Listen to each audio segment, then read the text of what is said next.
আসসালামু আলাইকুম ওয়া রাহমাতুল্লাহি ওয়া বারাকাতুহু। আলহামদুলিল্লাহি ওয়াহদা ওয়াসসালাতু ওয়াসসালামু আলা মান লা নাবিয়্যা বা'দা। বিষয়টি নিয়ে আলোচনা করব। সেই বিষয়টি হচ্ছে সমাজের মধ্যে একটা বড় ধরনের ফিতনা। সেই ফিতনাটি হচ্ছে গীবত। সেই গীবত হচ্ছে একটি কবিরা গুনাহ। গীবত হচ্ছে একটি কবিরা গুনাহ। এই সম্পর্কে যদি আমি একটি হাদিস বর্ণনা করি, হাদিসটি হলো সুনানে আবু দাউদের 4798 নম্বর হাদিস।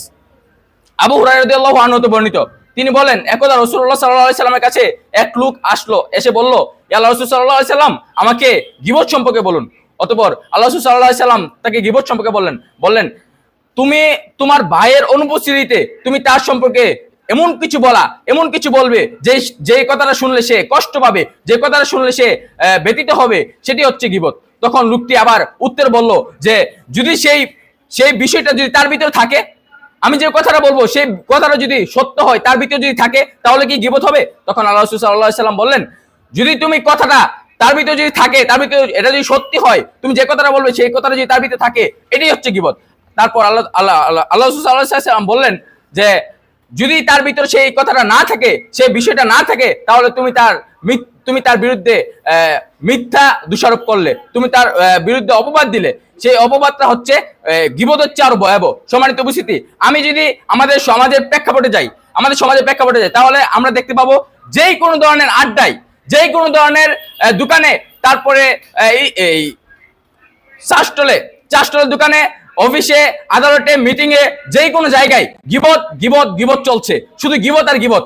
দুই একজনের সাথে একের পর দুই তিন এরকম মানুষ একসাথে জড়ো হলেই তাহলে গীবত শুরু হয়। গীবত এমন একটা ব্যাকটেরিয়া আমাদের সমাজে গীবত নামে একটা ব্যাকটেরিয়া এমন ভাবে জড়িয়ে গেছে যে এটা আমরা যে একটা গুনাহ, এটা যে একটা কাবিরা গুনাহ, সেটাই আমরা বুঝতে পারছি না। সম্মানিত উপস্থিতি, গীবত যে কত বড় ভয়াবহ, সেই সম্পর্কে যদি আমি আরেকটা হাদিস আপনাদের সামনে উপস্থাপন করি, আমাদের কাছে আলোচনাটা আরো স্পষ্ট হয়ে যাবে। সম্মানিত উপস্থিতি, সুনানে আবু দাউদের 4799 নম্বর হাদিসটি আমি আপনাদের সামনে উপস্থাপন করবো ইনশাআল্লাহ। সম্মানিত উপস্থিতি, আয়েশা রাদিয়াল্লাহু আনহা হতে বর্ণিত, তিনি বলেন, একদা আমি রাসূলুল্লাহ সাল্লাল্লাহু আলাইহি সাল্লামকে বললাম যে সুফিয়া একটু খাটো।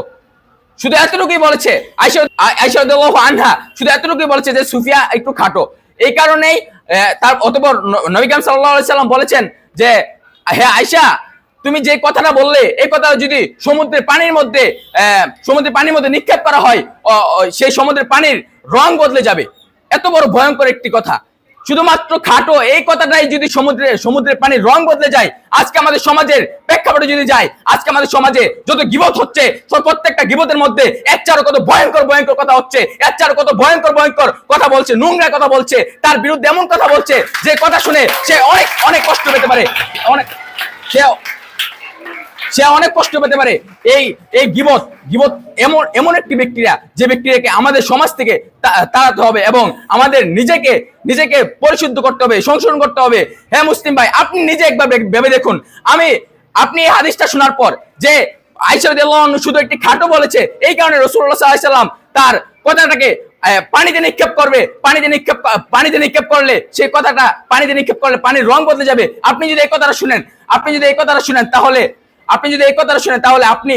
আপনি একবার ভেবে দেখুন, আমি আজকে সারাদিনে কত নিকৃষ্ট গীবত করেছি, কত মানুষের সাথে একজনের দোষটা আরেকজনের কাছে গিয়ে গীবত করে বেড়াচ্ছি, কত নিকৃষ্ট ভাষায় করছি এই গীবত গুলা। শুধু খাটো বলেছি, তিনি খাটো বলার কারণে তার সমুদ্রের পানির রং বদলে যাবে। এত পানি সমুদ্রের মধ্যে, এত পানির রং বদলে যাবে, কিন্তু আপনি এর চারও কত ভয়ঙ্কর কথা বলছেন। তাহলে এর চারও বড় ধরনের কিছু হতে পারে। সম্মানিত উপস্থিতি, আমরা সবসময় আল্লাহর কাছে আশ্রয় চাইবো গীবত থেকে বাঁচার জন্য, এবং গীবত নামক যে ব্যাকটেরিয়াটা যেন আমাদের মনে না, আমাদের নিজের ভিতরে আমরাও এটা সংশোধন করার চেষ্টা করবো, এবং আপনারা অবশ্যই চেষ্টা করবেন। এবার আমার সংক্ষিপ্ত আলোচনা শেষ করছি। ওমা তাওফীক ইল্লা বিল্লাহ, আলাইহি তাওয়াক্কালতু। ধন্যবাদ মাননীয় বিচারক মণ্ডলী, ধন্যবাদ সকলকে। আসসালামু আলাইকুম ওয়া রাহমাতুল্লাহি ওয়া বারাকাতুহু।